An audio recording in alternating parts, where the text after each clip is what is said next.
You were born during the summer of locusts, Tyler's mother would explain when he asked why he was different, why he was the way he was. But it never made sense. He had no long, beefy hopper legs, no antennae, no thorax, no wings. Rather, his lower portions were hardened exoskeleton with an orifice. Encased inside, along with his human innards, were two reservoirs containing separate chemicals. A sphincter could squeeze the chemicals into a mixing chamber, which would then explode out the orifice. Tyler was part bombardier beetle, and that's all he knew in life. The rest of him was the skin and flesh of man, human face, human hands, human legs. He could hide his beetle parts under clothing, but sometimes they revealed themselves. Tyler could barely remember the first time it happened. "I told you not to play with matches," his mom said as she smothered his bedding and doused his wood bed frame with water. But he had no matches, no lighter, or anything but his nighttime dreams. He was potty training when hot acid around the boiling point of water shot out of his orifice. It burned through his training shorts, torched his bed, and seared the carpet of his room. The noxious smell of burned shag and smoke remained for months, a reminder of the danger he posed, a reminder that he would not fit in this world. The hot acid of Tyler's beetle loins remained inactive for many years. He chalked it up to the childhood phase of learning to wake and relieve himself when the urge presented. Tyler was a good boy, did what he was told, followed the program, and went to college to learn from those supposedly much smarter and more normal than him. Drinking buddies and good old times were his only way to forget who he really was under his denim pants and baggy flannel shirts, untucked, always untucked, so no one would notice the irregular angles of his exoskeleton. In line at their favorite campus bar, Tyler and his pals waited for the bouncer to collect cover and weed out unwelcomes. A young woman with a short enough skirt and a fake ID cut in line, as many ladies were allowed to do, when Tyler could feel the chemicals mixing in his abdomen. Before he could excuse himself to the bathroom, she looked back to him and winked. The explosion burned through Tyler's pants, shot hot acid on the fellow in front of him, ignited his jacket, and burned his clothes and the back of his scalp. Tyler fled, only to turn himself in later when he saw the news. Arsonist burned clubgoers at local watering hole, facing possible assault charges. His defense attorney said the government had a deal for him he had to take. One tour in Iraq and they'd drop the case. Tyler hated the sand and heat, hated that his country was in another foreign war that he might have to kill. But perhaps this was where he belonged, in a faraway, war-torn land where the atrocities surrounding him were much worse than his accidental torchings back home. "Door kicker," he told the sergeant upon induction. "At 6'2", you're too tall to be a door kicker," Sergeant replied. "Door kickers are under 5'7". Why would you want to be first in any way?" "I can burn things," Tyler said. "What? Burn things? I can burn things, and I have protection." Tyler stood, unzipped his BDUs, and pulled up his shirt, revealing his exoskeleton. He knocked his knuckles against his pelvic area. "See, hard as a rock. And when I'm excited or anxious, angry or scared, I shoot hot acid, almost like boiling apple juice, that will melt the enemy's faces." "What in God's name are you, son?" Sergeant said. "Sir, I don't know, sir. My mom said locust, but I think I'm part bombardier beetle." "Still, you're too tall. We can put you right behind a door kicker. From the angle of your hole, or whatever that is, it seems you could shoot that acid juice over the kicker. He'd have to crouch, but that 1-2 combo, kick and spray, could be just what we need." "Yes, sir." Upon discharge, Tyler returned to the States, but he knew there was no place for him in society anymore. He retreated to Crestview, later becoming a hermit living in a cave in the cliffs near Windy Point. Occasionally, ferry riders or whale-watching tourists would spot him on the shore. They'd wave, he'd wave back, and then he'd disappear into the cliffs where he could not hurt anyone. He wore his gray hair in a ponytail. A loose burlap sack covered his exoskeleton area. As he aged, it began to crack, and when chemicals began leaking into hot puddles while he slept, burning his human skin, he knew it was his time. Tyler went to the highest cliff and looked down at the crashing waves. The drop was far, the sharp granite rocks unforgiving. He was sure even his rigid bug parts would splatter. He took a deep breath and looked off to the Pacific, as peaceful as it had ever been. Where the shallow greenish water turned to deep blue, he first noticed it, a dark cloud. Then he heard it, a buzz. The dark cloud on this cloudless day became bigger. The buzzing intensified. He knew what it was. Thousands of small insects humming toward him as fast as their wings could carry them. Locusts. He stepped back from the cliff. He held his arms wide to welcome them. As the black mass swarmed and tore in, he smiled. He no longer had to worry about hurting others or himself. Tyler, part man, part bombardier beetle, somehow born and taken by locust, was finally free.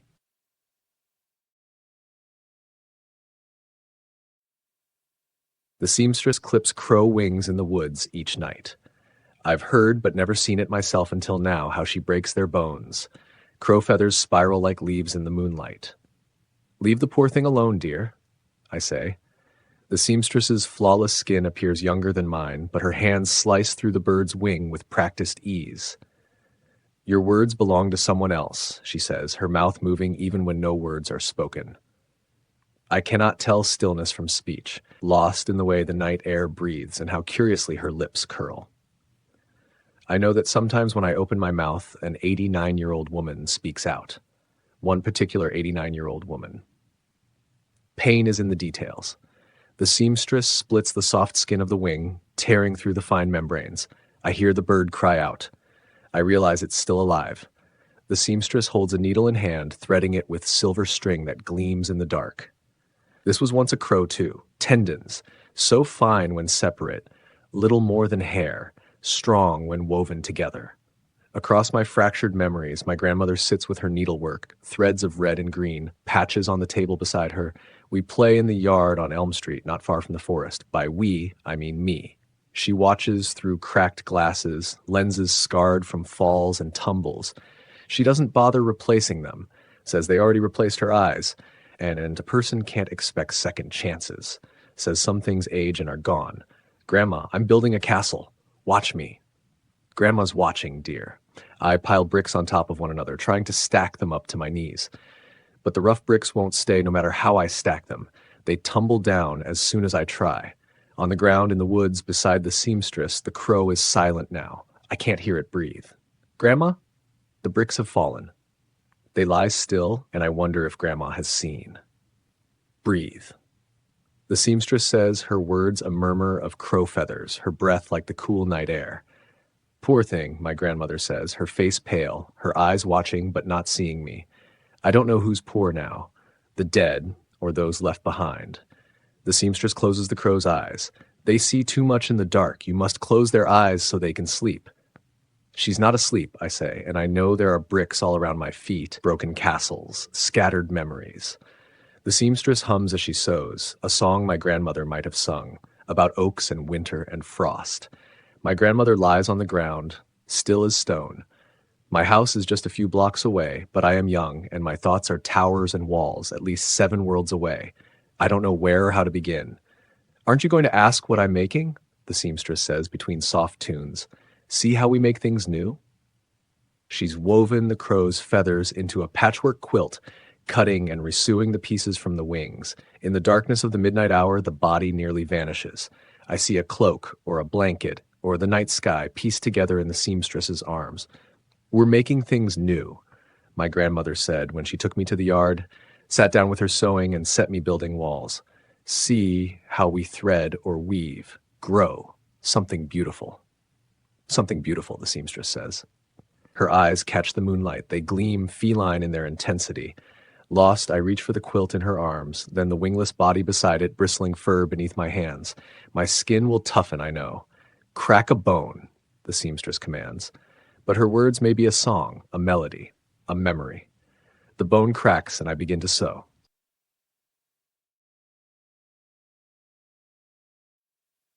Hey girl, we haven't talked in forever. How have you been? Just hosted a makeover party for your Aunt Trisha. Wish you could have been there so we could catch up. Everyone had such a nice time. Really fixed the vibes with your Uncle Albert. Dude went from Hail Satan, prepare for enslavement of the morally righteous and torture most foul, to just watching the game, dear, real quick. Hey babe, since we couldn't catch up at Albert's makeover, I wanted to let you know how I found financial freedom at 25. I'm proud to say I started my own business last year. It's so easy to fit exorcism into my life wherever I go. Reach out to me anytime to learn how to become your own hashed girl boss. The best decision I could have made as a busy mommy was becoming an independent exorcist. Hey again, you didn't ask, so I thought I'd let you know about all the perks that come with my job. As a top seller, Exorcisme gifted me a brand new pink hearse. It even came with a coffin-shaped car seat for Briley.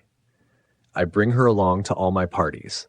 Nothing makes me feel like a boss babe more than driving my hearse with the windows rolled down. Gotta have transportation on hand for clients who won't buy the products you recommend. Excited to announce that Briley is the newest member of the Exorcisme team. Everyone keeps asking if there are any rules against recruiting children, and well, there's no rules that say you can't. Becoming an independent exorcist is for anyone who is hardworking and passionate about what they do, even if they still need their hot dogs cut into pennies or are still learning how to read. Briley sounded out the banishing spell all on her own today.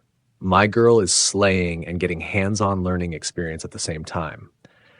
None of the lawyers harassing Exorcisme about child endangerment and forced labor seem to be setting their children up for future success. Just in, Exorcisme Hella Glam 3-in-1 Travel Party Kit, complete with 100% Egyptian beeswax black invocation candles, 24K gold crucifix, and clary sage bundles. Order today for a free gift, our limited edition faux mink false lashes. Personally, I can say they're the best lashes I've ever worn. I wouldn't be caught dead looking dull in front of anyone, including Beelzebub. P.S. You may have heard of the unfounded claims that our exorcisms are not safe and our products have unleashed the 10th circle of hell right here in Utah. The company claims no responsibility for exorcisms performed without the Exorcisme Floating Charm Entrapment Locket, which holds up to 5 demon souls, $49.95 plus tax. Death may occur if not used in conjunction with Exorcist Chieftain's Ring, sold separately, $78.95 plus tax. Another successful makeover. Today's spawn of Satan unleashed a lightning strike that burned down the hostess' entire house. At least I had the Exorcisme Micellar Holy Water, $24.95 plus tax. Sold an entire pallet to the fire department when the demon Belial devoured both the hydrant and engine in one chomp. They stopped the blaze just before it became a forest fire, and now the Salt Lake County fire crew can easily remove their makeup in one swipe. Soft as a fallen angel cotton rounds sold separately, $26.95 plus tax. You know where to find me if you want to get your hands on some before it's all gone. What a week. Just finished a makeover for the most difficult client yet. It turned out to be one of those demons who demands child sacrifices for the second coming of the Dark Lord or whatever. Good thing Briley was there. I'll miss getting her commissions, though. She was becoming quite the successful little exorcist. Guess I can always pop out another recruit. Hey girl, it's Satan. Just took care of your friend because even I was getting tired of her bullshit. Don't worry, she's dancing in red-hot iron shoes inside a cage. Not even the Exorcisme Hex melting serum can break open. Even with her mouth sewn shut, that boss bitch somehow convinced me to buy the entire set. And guess what? It's all crap. The gates of hell are always open for hardworking, passionate girl bosses. Anyway, let me know if you're interested in an opportunity to make 7 figures working from home with no experience necessary.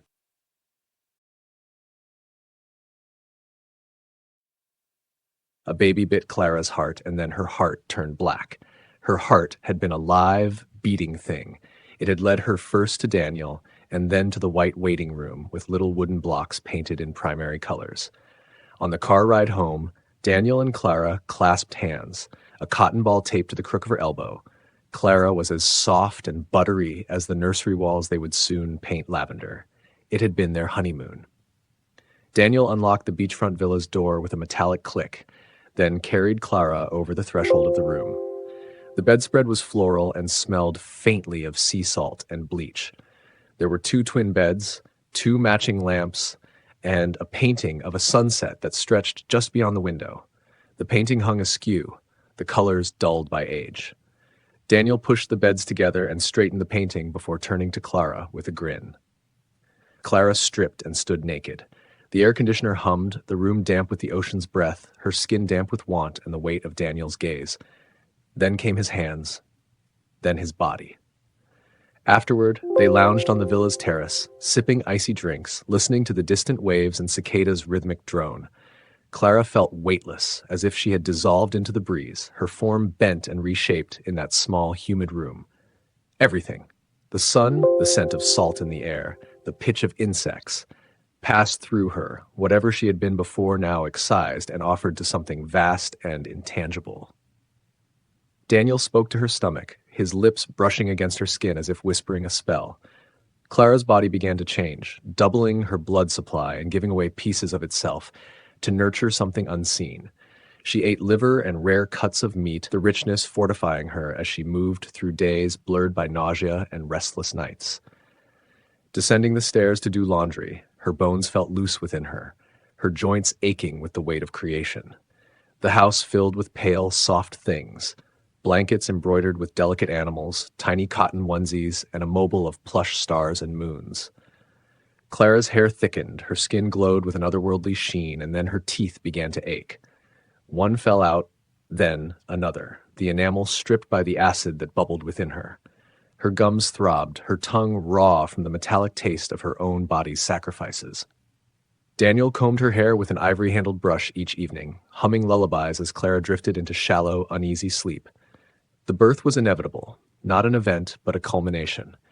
It was a bright spring morning, after a night steeped in pain and muted cries. The baby emerged red and squalling, her fingers curling like tiny talons, her legs thin and trembling. Her stomach was round, her eyes wide with unspoken knowing. When the umbilical cord was cut, Clara felt the severance in her soul, as if the child had taken more than blood and milk, but some part of Clara's essence. The baby latched onto Clara's breast with fervor, drinking deeply. Her tiny limbs moved ceaselessly, the same restless energy that had filled Clara's womb now visible. As the child thrived, growing pink and plump, Clara withered. Her hair fell out in dark handfuls, wrapping around her wrists and ankles, a binding of invisible threads. Her blood thinned, her skin turned pale, and her body became a hollow shell. Clara moved through days like a ghost, tending to the baby's endless needs. Daniel took over when he could, cradling their daughter against his chest, singing softly as he rocked her to sleep. He warmed bottles of milk in his palms, his eyes distant and clouded with dreams of a simpler, happier time. Clara watched him from the shadows, her heart growing heavier with each passing moment. She felt as if she were dissolving, her edges blurring, her presence fading from the fabric of their lives. By the time the baby turned 1, Clara had become a stranger to herself. She bled monthly again, her body's cycles returning even as her spirit remained suspended. One day, while Daniel was away, Clara left their daughter with her mother and walked into a sterile clinic. She lay on the operating table as the surgeon counted backward from 10, her last thought of the crescent moons the procedure would leave on her hips. When she woke, she felt nothing but relief. Her body would no longer betray her, no longer create and give and empty itself for another. Summer arrived, and Clara set up a plastic pool in their backyard, filling it with cool water for the baby.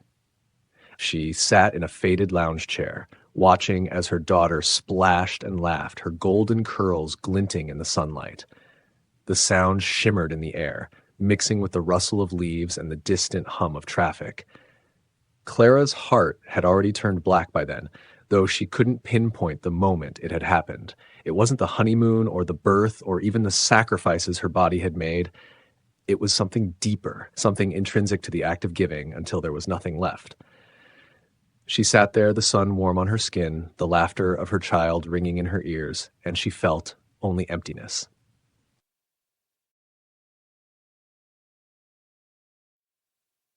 Sometimes the toads would just sit out on the lawn, a choreographed semicircle of horror, reverberating their growl groans around our white clapboard house in a way that tickled my spine.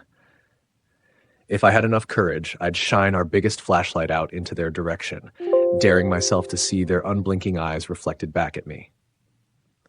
I became fixated on the cane toads at the same time my grandfather got sick. They provided a strange, almost grotesque distraction from the sadness that seeped under every door and drifted through the suffocating summer air that clung to every wall of our home. The other distraction was my neighbor, Caleb.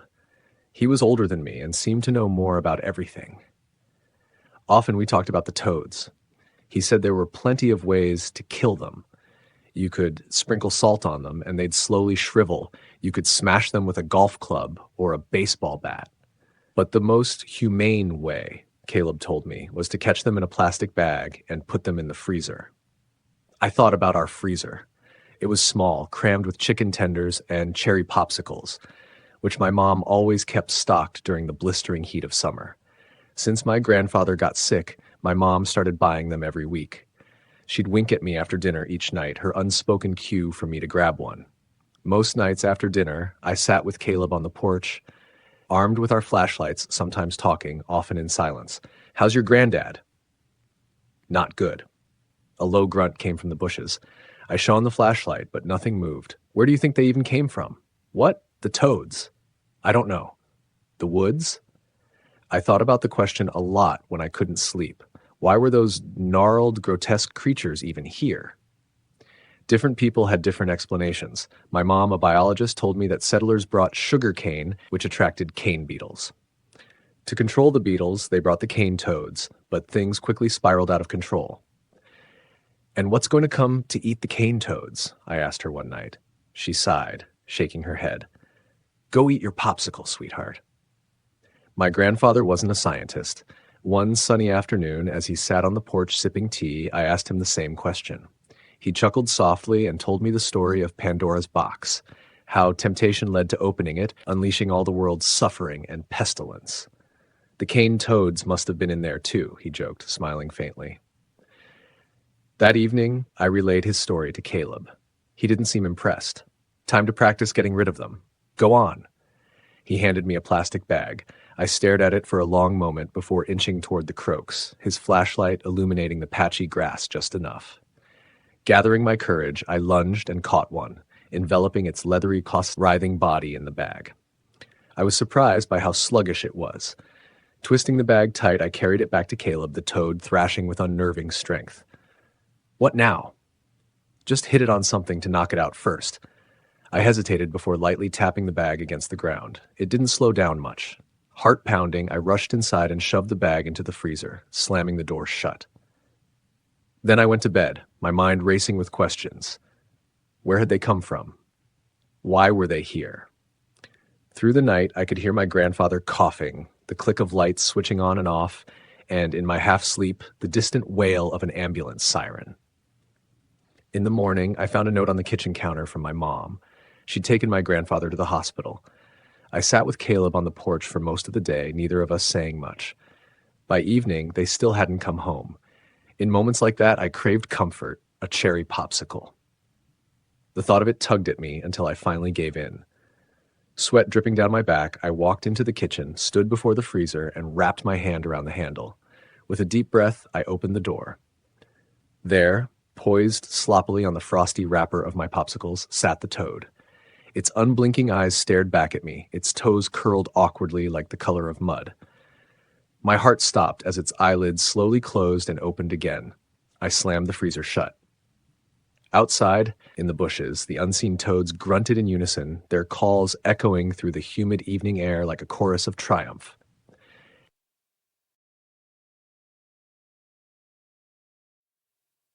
I rented the same lake house where we vacationed 13 years ago. That was the last summer for the four of us. The seamstress before the kids started drifting away from Stephen and me. The summer of our last real togetherness. We used to find lake glass on those vacations. Fragments of broken bottles and weathered debris transformed by a mythical water nymph, the lake glass woman, who turned trash into treasures. The stories were far more romantic than the truth. Discarded beer bottles and litter smoothed by time and waves. We loved pretending they were water nymphs' tears. That folklore helped create our happiest memories. At home, I had a jar of rare blues, greens, and one extraordinary amber shard, displayed like a shrine on my nightstand. Maybe the kids would want it someday, later. But I had become irrelevant. My children had grown beyond needing me, and I had grown tired of my hollow marriage. My career was just a job, never a calling.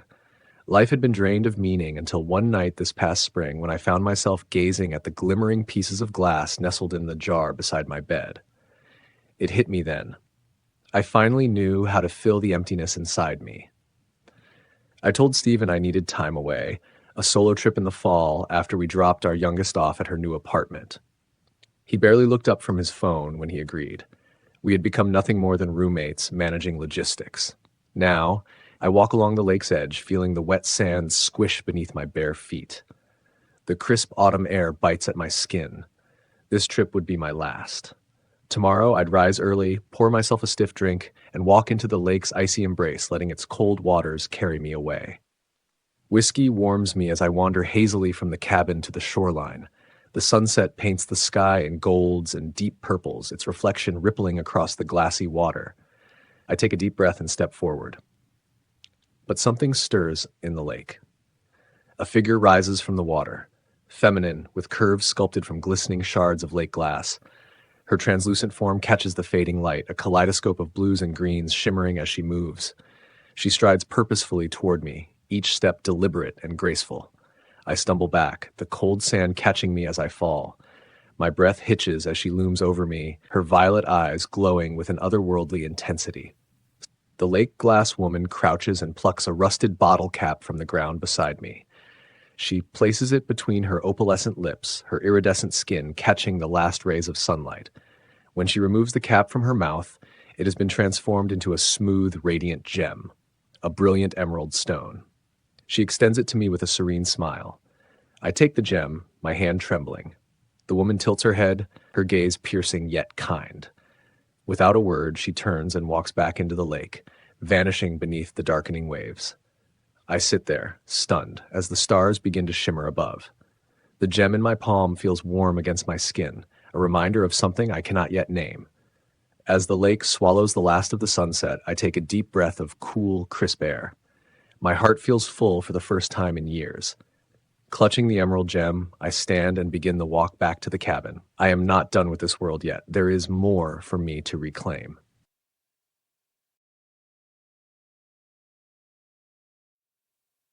Cuck088 said to close the lid on little Daisy. It felt a bit odd, but everyone clapped and I went for it. When Daisy first sniffed her new suitcase-turned cushioned bed, her tail wagged left, right, like a pendulum on meth. My lifeline, she deserved this treat. Literally, she's the only one who hadn't left my side through my skint days. See, bald prick Mike had no respect for my being on the socials. Too old to get what it takes. He and his pathetic not on the job lad and don't bother coming in.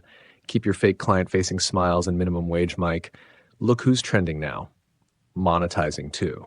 Yeah, I hesitated, but the wisdom of the masses, that's magic. Mom always went to church. Me, I live stream Pack Daisy on Sundays when the clock hits midnight. But you've subscribed, so you know that already. Daisy's been a real sport about it. Must be that bit of Corgi blood in her. What with the suitcases getting smaller and smaller. My mates online came up with that idea. I worried at first. Obviously, I wouldn't want to hurt her. But when I looked at the numbers, holy F-U, skake. And I try to make it snugly for her in there. Like when Samsonite reached out, I made them line the insides of the trolley with pink velvet and that bakery box complete with luxury dog biscuits. Still, we've had a few bumps, like the time she weed all over that All Saints vintage leather bag when the zipper zipped, or that IKEA plastic container, shoebox sized, bit cramped. I didn't love that, but this is about something bigger than just me and her. She's a brave soul, Daisy, loyal. She knows how important this is, and when she gets bitey, I tell her, love ya, but we can't have a little mutt running a big show, can we? My people voted for a lockbox. You put the thing in, set the time limit, and it shuts. We did 30 seconds for starters, and people went wild watching the countdown. Tick, tock, tick-tock. Slow and steady wins the bloody race. I turned the radio up, louder than the barking, and just watched the dollars pour in. Hear that, Mike? You backwards twat. Master 7Fee5 had a custom lockbox delivered, see-through, pet casket-shaped, 20 minutes in minimum. Sent a taser, too, just in case. Daisy pointed her ears when I unboxed it, then started clawing at the corner of the room. Left, right, left, right, left, right, left, right. She's pure gold. Practically a GIF. I made all that into a teaser, uploaded it, and smashed the platform. Yes, your name will be up there on the wall too next time we air. The final drop, but me and you, we're just getting started. Thanks for your support. Here, Daisy, Daisy, Daisy. Have a little go? Feeling feisty, are we? Come now, it'll be so much better if you go unconscious. Yes, it will. Yes, it will. Just a little taste then? Right, in you go. That's a pup.